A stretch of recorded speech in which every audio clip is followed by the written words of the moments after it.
Accident of the day की बात कर लेते हैं अभी। केफिन टेक, आशीष, ये क्यों गिरा आज? रिजल्ट में ऐसा क्या आया? श्रेया, बेहद कमज़ोर नतीजे थे। सुबह इसकी भी हमने चर्चा की थी, हाईलाइट किया था कि किस प्रकार से नतीजे बड़े कमज़ोर हैं। अब हैरत की बात है कि 11 बजे इसका कॉन्फ्रेंस कॉल हुआ, एनालिस्ट कॉल है, और उसके बाद भी नो साइंस ऑफ रिकवरी। अभी भी 8% की बड़ी गिरावट है। अब कारण ये है कि मुनाफे का आंकड़ा अगर आप देखें तो जो आंकड़ा है ये एस्टिमेट से 13% कम है। जो एबिटा मार्जिन आए, मैं देख रहा हूँ कि ऑलमोस्ट 13 क्वार्टर्स में सबसे लोएस्ट यहाँ पर देखने को मिले। 43.2% के एबिटा मार्जिन थे पिछले साल, जो कि अब घटकर 37% देखने को मिले। 37% के एबिटा मार्जिन आए, लेकिन मार्केट अनुमान लगा रहा था कि तकरीबन 40 या 40.2% के आसपास के एबिटा मार्जिन आपको देखने को मिलेंगे। जो घरेलू म्यूचुअल फंड कारोबार इनका, इसमें ग्रोथ तो आपको जरूर 8% की देखने को मिली, लेकिन अगेन ये लैगिंग है। ये तकरीबन अनुमान से 4% है।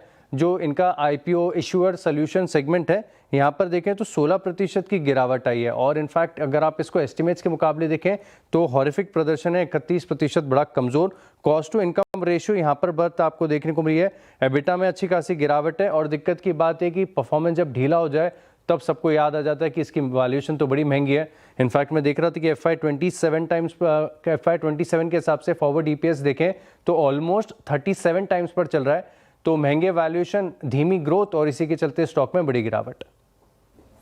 जी, वाकई एक्सट्रीम डिसअपॉइंटमेंट। और मेरे ख्याल से केफिन टेक जो है अपने वो करियर के सबसे नाजुक और कमज़ोर फेज से गुजर रहा है। मानस, आपका ठीक क्या है? मैं जब आशीष बात कर रहा था उस वक्त तब तक मैं अपने चार्ट्स को वीकली पे कन्वर्ट किया। मेरे ख्याल से एक बुरा फेज था फरवरी 25, और उसके बाद अब तो शायद ये वर्स्ट वीकली क्लोज होगा, है ना?